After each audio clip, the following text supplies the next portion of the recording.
Charlotte Petitjean, employée de Solidarité Internationale, n'a pas réalisé la peur qu'il habitait lorsque l'association s'est empressée d'évacuer ses locaux du Darfour occidental, dans le contexte de l'effusion de sang qui sévit dans le pays. Après avoir traversé la frontière soudanaise avec le Tchad, Charlotte Petitjean a fait partie des quelques 245 personnes évacuées du Soudan, dont 195 ressortissants français qui ont atterri à Paris ce mercredi. Quand on prend cette décision d'évacuer, on a tellement de choses à faire que sur le moment, on ne se rend pas compte de cette peur.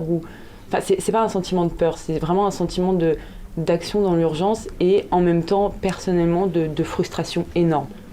C'est-à-dire de frustration en tant qu'humanitaire, de se dire que là, en ce moment, les conditions ne sont plus réunies pour qu'on puisse exercer notre métier en sécurité. Les combats au Soudan ont transformé les zones résidentielles en champs de bataille. Les frappes aériennes et les tirs d'artillerie ont tué au moins 459 personnes, blessé plus de 4000 autres, détruit des hôpitaux et limité la distribution de nourriture dans un pays où le tiers des 46 millions d'habitants dépend de l'aide alimentaire. Petitjean, 27 ans, coordinatrice de terrain pour l'ONG dans la ville d'Al-Geneina, dans l'ouest du Darfour, travaillait au Soudan depuis 3 mois lorsque le conflit a éclaté. Elle s'efforçait d'améliorer l'accès à l'eau des habitants et de répondre aux besoins fondamentaux.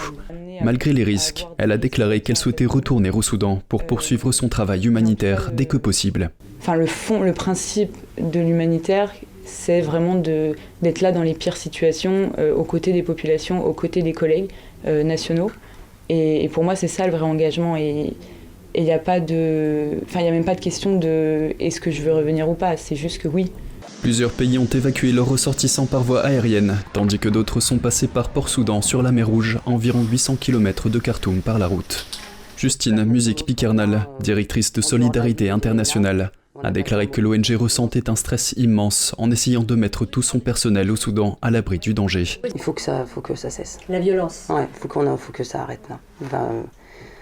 On espère, nous, de notre côté, moi je suis en train de me dire qu'il vaut mieux que ça soit pillé très rapidement. Ils pillent la ville, ils pillent les bureaux et ils nous laissent rentrer rapidement. Mais là, on parle de 200 000 déplacés sur le Darfour. On parle déjà de quelques milliers qui vont au Sud-Soudan et au Tchad.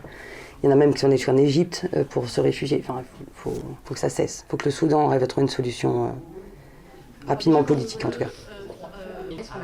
C'est ça qui est très frustrant.